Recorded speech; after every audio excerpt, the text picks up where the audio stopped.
नमस्कार दोस्तों, स्वागत है आपका एमएस एकेडमी में।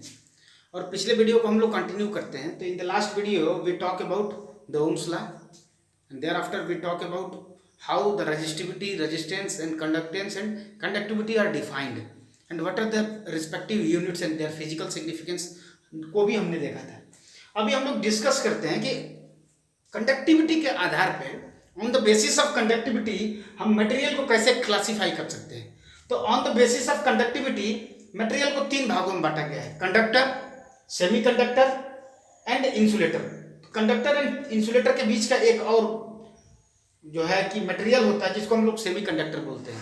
ठीक है, तो कंडक्टर्स क्या होते हैं? What are conductors? We are going to see in the conductors. तो conductors are those materials which have high conductivity and they allow, conductivity high का मतलब क्या है कि they allow the flow of, they allow the current to flow through them, they do not oppose much for the current। मतलब कि current आसानी से conductors में फ्लो हो जाती है, प्रवाहित हो जाती है, उन्हें हम कंडक्टर्स बोलते हैं। जब बात आती है इंसुलेटर्स की, तो इंसुलेटर्स क्या है? तो insulators are those materials which have very low और ideally zero conductivity and they do not pass the current, मतलब they do not allow the current to pass through them. इनके थ्रू करंट फ्लो नहीं होती है, आई नेग्लिजिबल होती है, almost zero होती है आइडियली। कंडक्टर्स हाईली कंडक्टिव होते हैं। एग्जांपल के लिए कंडक्टर्स का एग्जांपल्स आप देख सकते हो, सिल्वर हो गया आपका, कॉपर हो गया, एल्यूमिनियम हो गया। So these are few examples of conductors जिसमें सिग्मा की जो वैल्यू होती है, सिग्मा की ग्रेटर होती है, बहुत ही ग्रेटर होती है। इसकी पॉजिटिव वैल्यू होती है, पहले सिग्मा की बहुत हाई वैल्यू होती है। ठीक है, हाई कहने का मतलब कि कंडक्टिविटी हाई का मतलब करंट को बड़े ही आसानी के साथ ये अलाउ कर देता है कि तुम पास हो जाओ, मतलब अपोजिशन ऑफ करंट नहीं होता है in conductors. As in other hand semiconductors, insulators में क्या होता है कि इंसुलेटर्स में अलाउ नहीं करता है। Insulators allow, it does not allow the current to pass through them. मतलब क्या है कि ये करंट का अपोज करता है, विरोध करता है और रोक लेता है, यानी इनकी कंडक्टिविटी बहुत ही पुअर होती है। सपोज करिए वुड ले लीजिए, लकड़ी, प्लास्टिक ले लीजिए, आप रबड़ ले लीजिए, इसमें करंट फ्लो नहीं होती है। यानी कि यदि इसकी एग्जांपल्स की बात करें, आप लिख सकते हो वुड, आप यहाँ पे लिख सकते हो, आप प्लास्टिक लिख सकते हो, प्लास्टिक। ठीक है, साथ ही साथ आप ये भी लिख सकते हो rubber, rubber is also a good example of insulators.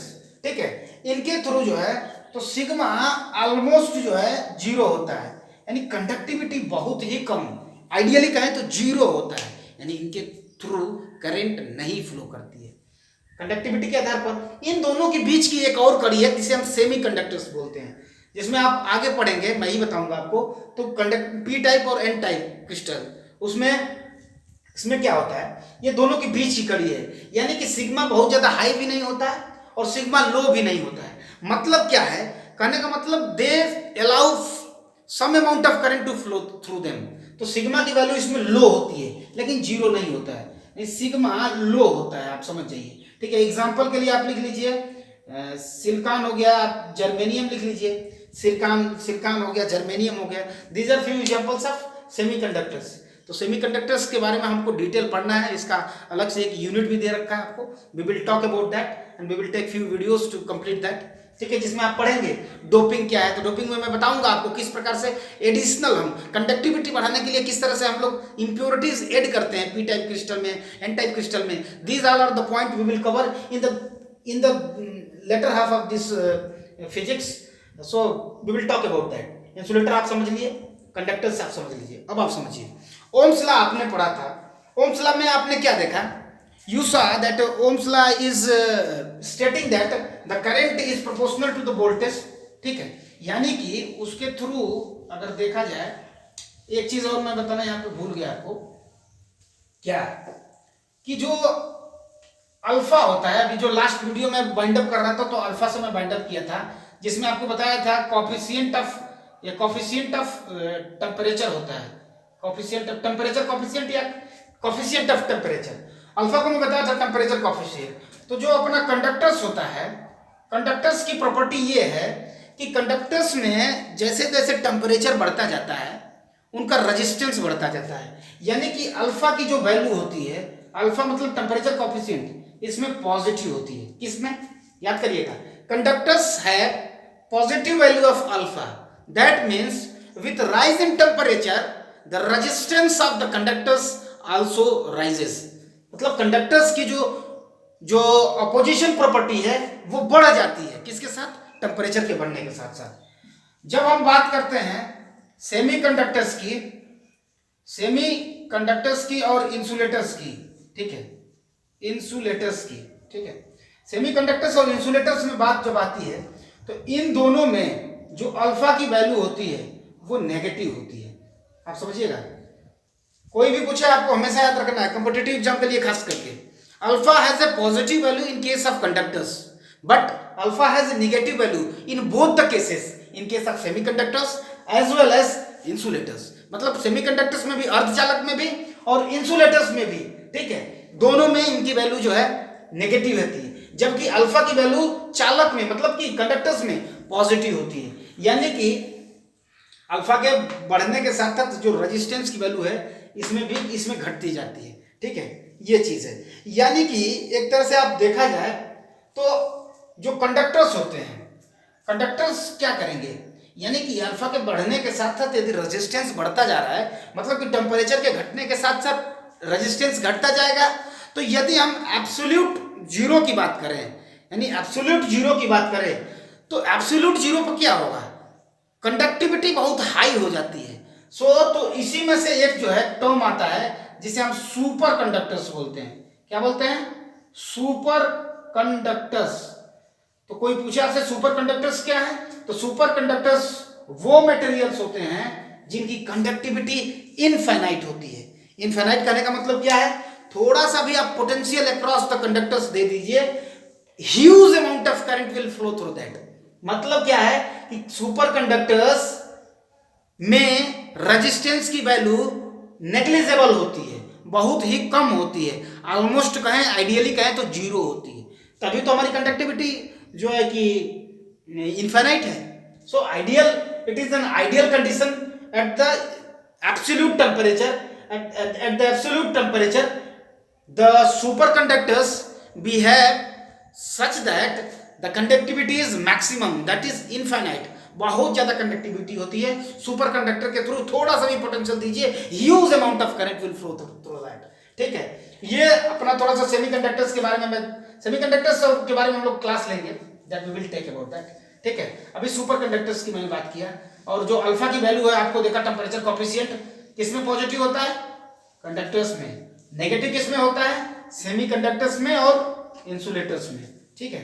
ये चीज है जो आपको हमेशा याद रखना है, ठीक है। आइए थोड़ा सा हम लोग न्यूमेरिकल्स पे फोकस करते हैं। न्यूमेरिकल्स हम लोग देखते हैं, जो भी हमने ओम्स लॉ कल पढ़ा तथा रेजिस्टेंस का जो फॉर्मूला पढ़ा, R is equal to rho L upon A, ठीक है। पिछली वीडियो में हमने पढ़ा था R is equal to rho L by A, और ओम्स लॉ से हमने पढ़ा था V is equal to I R, ठीक है। ये दो फॉर्मूला हमने पढ़ा था, ठीक है। तो इसको तो आप आराम से अप्लाई कर सकते हो। इसके लिए देखिए, सपोज करिए रेजिस्टेंस की वैल्यू दो बातों पर डिपेंड करती है। मैं छोटा क्वेश्चन नहीं लेने जा रहा हूँ, छोटा क्वेश्चन तो आपने 10th में पढ़ा ही है, ठीक है। छोटा क्वेश्चन एक ले ही लेता हूँ। चलिए सपोज करिए अपने पास एक कंडक्टर्स है, इस तरह से रजिस्टर है, सपोज करिए ये बैटरी लगी हुई है, ठीक है, ठीक है।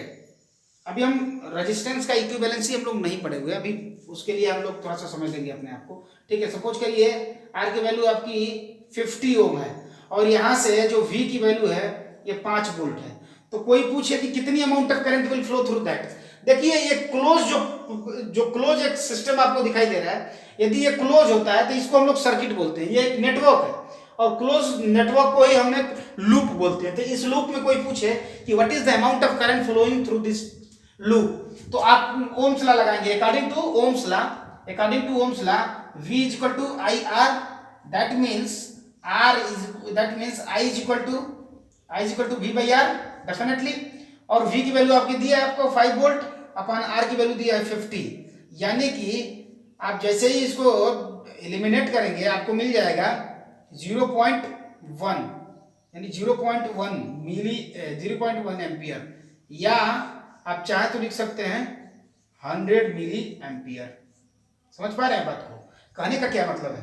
100 मिली एम्पियर यानी कि इस सर्किट में, इस लूप में 100 मिली एम्पियर करंट फ्लो होगी। ये रेजिस्टेंस है।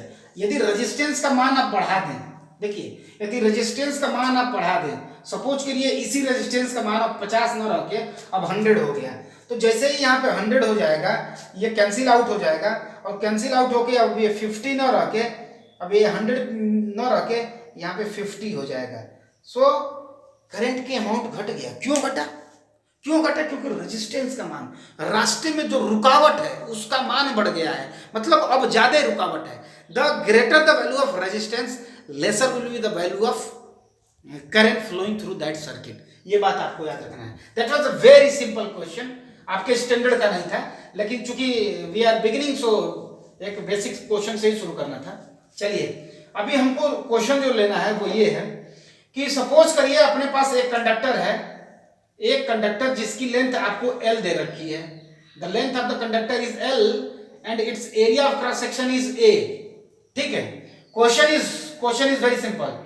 If L is made twice 2L, यदि कोई कंडक्टर है L लेंथ का और उसकी क्रॉस सेक्शन एरिया है A, यदि उस कंडक्टर को खींच के जो है हम लोग उसके दोगुना कर देते हैं, मतलब कि L को हमने 2L कर दिया, L को हमने 2L कर दिया, what is the value of R? What is the value of R? What is the value of R? ठीक है, what is the value of R dash? Suppose करिए R डैश की वैल्यू क्या होगी? सपोज करिए इसकी पहला जो रेजिस्टेंस था वो R था, लेंथ A था और R ये था, इसकी कंडक्टिविटी रो है। सपोज करिए जब कोई कंडक्टर्स को जब आप खींचते हैं या वो कंप्रेस करते हैं, रजिस्टिविटी में कोई डिफरेंस नहीं आता है, लेकिन उसका डायमेंशन चेंज होता है। आपको पता है डायमेंशन पर डिपेंड करता है रजिस्टर, यानी रेजिस्टेंस की वैल्यू बदल जाएगी। क्यों? क्योंकि डायमेंशन बदल रहा है। डायमेंशन के बदलने के साथ साथ हमारा रेजिस्टेंस की वैल्यू बदल जाएगी। इनिशियल केस में अपना जो फॉर्मूला है R इज इक्वल टू कितना हो जाएगा? रो L बाई A। सपोज करिए इक्वेशन नंबर 1 रहा है, ठीक है। लेकिन हमने क्या किया, उस कंडक्टर को, उस वायर को पकड़ के खींच दिया और खींच के जो है उसकी लेंथ ट्वाइस कर दी, 2L कर दी। Now what will happen? Length will become 2L. Length will become 2L. And what about the area of cross section? The area of cross section will decrease. Definitely area of cross section will decrease. But what about volume? Volume क्या होगा? Volume आप देखो आप volume क्या होगा? Volume remains constant. ठीक है, volume remains constant. Very important point to remember. What is that? ये important point है, आपको याद रखना है। यानी कि जो कंडक्टर का वॉल्यूम है वो चेंज नहीं होगा। रजिस्टिविटी, पहली बात जो सीखने का है, क्वेश्चन करना ही बड़ी बात नहीं है, क्वेश्चन में हमें क्या क्या सीख रहे हैं ये जानना बड़ी बात है। तो हमने ये सीखा, पहला बात ये फर्स्ट पॉइंट वी रिमेंबर्ड कि resistivity does not depend upon the dimension. चाहे डायमेंशन को आप कुछ भी कर लीजिए, रजिस्टिविटी नहीं बदलने वाली है। दूसरी बात हमने सीखा कि खींचने के वजह से लेंथ बढ़ गया, क्रॉस सेक्शन घट गया, लेकिन जो वॉल्यूम है कंडक्टर का that is same as equal to as initial. ठीक है, यानी पहले के बराबर ही है। यानी कि दूसरे शब्दों में देखा जाए तो रजिस्टर की जो वैल्यू होती है, इसको मैं इरेज करता हूं, आप समझ गए होंगे क्वेश्चन को। लेंथ को दोगुना किए हैं हम लोग, ठीक है, लेंथ को दोगुना किए हुए हैं, ठीक है। अभी आप आइए तो अभी देखिए, अभी जो R है ये प्रोपोर्शनल है, ये कांस्टेंट है। अभी बताया ना मैं, rho does not change with dimension, तो R is proportional to L by A है, ठीक है। अभी हम क्या करते हैं, हम इसको वॉल्यूम के टर्म में लिख देते हैं, यानी ऊपर और नीचे दोनों तरफ L से मल्टीप्लाई कर देंगे, तो R proportional to L square upon V हो जाएगा। V is volume, length into cross section area, that gives you the volume. तो वॉल्यूम क्या हो जाएगा? Length into cross section area, और वॉल्यूम कांस्टेंट है, आपको पता है, मैं बताया अभी, यानी R is proportional to L square. Now the point is very clear and simple. What is that? Length के स्क्वायर के प्रोपोर्शनल है रेजिस्टेंस की value.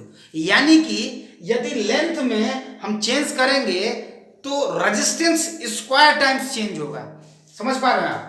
Are proportional to L square, that means if L is going to be 2l, क्या हो जाएगा?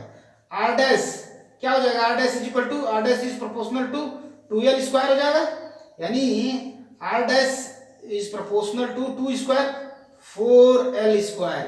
समझ पा रहे हो आप? यानी कि 4l स्क्वायर, यानी कि, और इसको हम लोग आर डैश लिखते हैं, यानी कि कहने का क्या मतलब है, यानी कि 2l स्क्वायर हमने यहाँ जो लिख दिया है, दिस ये स्क्वायर है, l का स्क्वायर है, तो l का स्क्वायर यहाँ पे 4 हो गया, यानी अब r dash is equal to 4r हो जाएगा।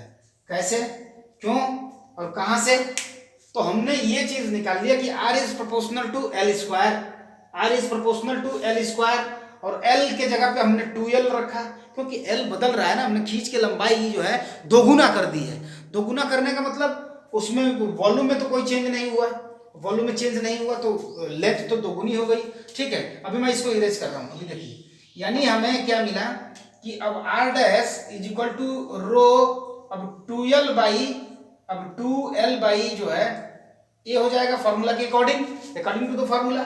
सो r dash is equal to rho 4l square upon a हो जाएगा। ठीक है, और इतने को रो, ठीक है, 2l बाई a, ठीक है, यहाँ से l रह जाएगा, l का स्क्वायर आपने l के जगह पे मतलब रख दिया है ना, ठीक है, 2l बाई a, ठीक है, r dash is equal to 2, length तो हमने बदला ही है ना, l इंटू l, और ये l स्क्वायर हो जाएगा तो 4l स्क्वायर हो जाएगा। ठीक है, 4 रो रहेगा 4l स्क्वायर बाई a, आप चाहें a नहीं वॉल्यूम है, इसको a इंटू l लिख सकते हो, आप a इंटू l लिख सकते हो, यहाँ पे l इंटू l लिख सकते हो, l से कैंसिल, और जो रो l बाई a है, यानी r dash is equal to 4 rho l by a है, तो ये जो रो l बाई a है इसके जगह पे आप r लिख सकते हो, यानी r dash is equal to 4r।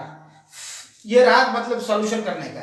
From the competitive point of view जल्दी से कैसे करेंगे, बस हमारा उत्तर यहीं से निकल जाएगा। रेजिस्टेंस आपके लेंथ के प्रोपोर्शनल है, स्क्वायर के प्रोपोर्शनल है, यानी लेंथ को तो गुना करेंगे, यानी 2 2 जा 4, यानी रेजिस्टेंस 4 टाइम बढ़ जाएगा। लेंथ को हमने आधा कर दिया, लेंथ को हमने कंप्रेस करके आधा कर दिया। आधा करने का मतलब रेजिस्टेंस की वैल्यू क्या होगी, 1/4, 1/2 का स्क्वायर 1/4, यानी रेजिस्टेंस की वैल्यू 1/4 हो जाएगी। यानी कि यदि हम लेंथ को 100 गुना बढ़ा दें, यदि लेंथ को 100 गुना बढ़ा दें, तो जो अपना जो रेजिस्टेंस है वो कितने गुना बढ़ जाएगा, 10,000 गुने बढ़ जाएगा। ये बात आपको याद रखना है। वंस यदि इसको 100 गुना बढ़ा दे तो रेजिस्टेंस आपका 10,000 गुना बढ़ जाएगा। दूसरा बात हम लोग दूसरे पॉइंट को फोकस करने वाले हैं। What is that, we are going to change the area of cross section. अब हम लोग एरिया ऑफ क्रॉस सेक्शन की बात करते हैं। अभी हमने देखा कि how does length depends upon, how does resistance depends upon the length. ठीक है, तो आपने देखा कि यदि वॉल्यूम कांस्टेंट है, पहला बात आपने सीखा, यदि volume, if volume is constant, ठीक है, तो R is proportional to L square, पहली बात। दूसरी बात क्या सीखेंगे, हम यहाँ लिखेंगे। ठीक है, दूसरी बात आप सीखिए, सपोज करिए if area of cross section is made twice. ठीक है, यदि एरिया ऑफ क्रॉस सेक्शन को हम लोग दोगुना कर देते हैं, या ये कहें, सपोज करिए यदि ये कहें कि सपोज करिए अपना ये कंडक्टर है, ठीक है, तो इसकी कुछ रेडियस होगी, क्रॉस सेक्शन एरिया है, तो इसकी रेडियस r होगी, इसका एरिया क्या होता है, पाई आर स्क्वायर होता है, पाई आर स्क्वायर होता है। जैसे पाई आर स्क्वायर रहता है, यानी कि यदि ये कोई कहे कि जो कंडक्टर है, जो उसकी मोटाई है, उसकी रेडियस को हम लोग दोगुना कर दे रहे हैं, रेडियस को दोगुना कर देंगे तो क्रॉस सेक्शन एरिया 4 गुना हो जाएगा। समझ पा रहे हैं आप? जैसे ही आप रेडियस को, मैं रेडियस की बात कर रहा हूँ, रेजिस्टेंस की नहीं, अभी रेडियस को यदि दोगुना आप कर दें तो उसका जो एरिया है वो 4 गुना हो जाएगा, एरिया 4 गुना हो जाएगा। आप इस बात को समझिएगा। ठीक है, अभी मैं इसको इरेज करता हूँ, चलिए, वो दूसरा पॉइंट है समझने का। ठीक है, आप समझेंगे। ठीक है, वहीं से what will happen when the area of cross section is made twice. आपका नया जो r डैश होगा वो कितना होगा, ये आपको ज्ञात करना है। Question is very simple. हम किसी कंडक्टर की क्रॉस सेक्शन एरिया को मतलब सपोज करिए कंप्रेस करके, उसको कंडक्टर को कंप्रेस करके क्रॉस सेक्शन एरिया को हम लोग दोगुनी एरिया में चेंज कर दे रहे हैं। लेंथ तो डेफिनेटली घट जाएगी, लेकिन वॉल्यूम कांस्टेंट रहेगा। और आपको पूछ रहा है, आपसे ये पूछ रहा है कि आप हमको ये बता दीजिए कि what will be the new resistance value. इतना बड़ा रेजिस्टेंस था, उसको कंप्रेस करके हमने उसको क्रॉस सेक्शन एरिया को घटा दिया। तो पूछ रहा है कि what will be the new value of resistor. आप बताइए फॉर्मूला क्या होता है, R is equal to rho L/A। हमारे पास वॉल्यूम कांस्टेंट है, याद रखिएगा, we have a constant value. Length को हमें हटाना है, हमें यहाँ वॉल्यूम ले आना है, हम एरिया से मल्टीप्लाई कर देंगे ऊपर और नीचे। लेंथ इंटू एरिया वॉल्यूम बन जाएगा। रो कांस्टेंट है, वॉल्यूम कांस्टेंट है, यानी R इज प्रोपोर्शनल टू 1/एरिया स्क्वायर। समझ पा रहे हैं आप? Very very very important conclusion. तो कंक्लूजन यहां से लिखते हैं, इफ V इज कांस्टेंट, यदि V कांस्टेंट हो तो जो R है प्रोपोर्शनल होगा 1/A² के। टू वेरी इंपॉर्टेंट कंक्लूजन जिसे हमें कंपेटिटिव पॉइंट ऑफ व्यू से हमें याद रखना चाहिए। याद रखने का मतलब याद हो ही जाएगा। एरिया के प्रोपोर्शनल होता है तो वो इनवर्स में होता है, लेंथ के प्रोपोर्शनल होता है वो डायरेक्टली रिलेटेड होता है।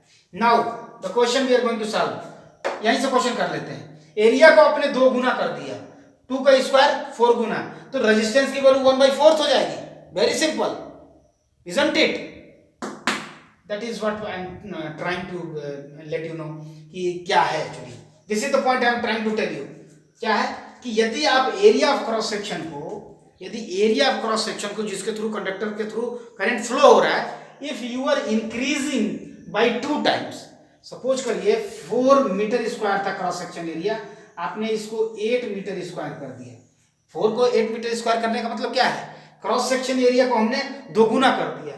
क्रॉस सेक्शन एरिया को दोगुना कर दिए, सपोज करिए आर डैश की वैल्यू आपकी 48 ओम रही, 48 ओम आर की वैल्यू, तो जो नया आर डैश होगा 1/A² मतलब 1/2 का होल स्क्वायर मतलब 1/4 हो जाएगा, यानी 48/4 यानी कि 12 ओम हो जाएगा।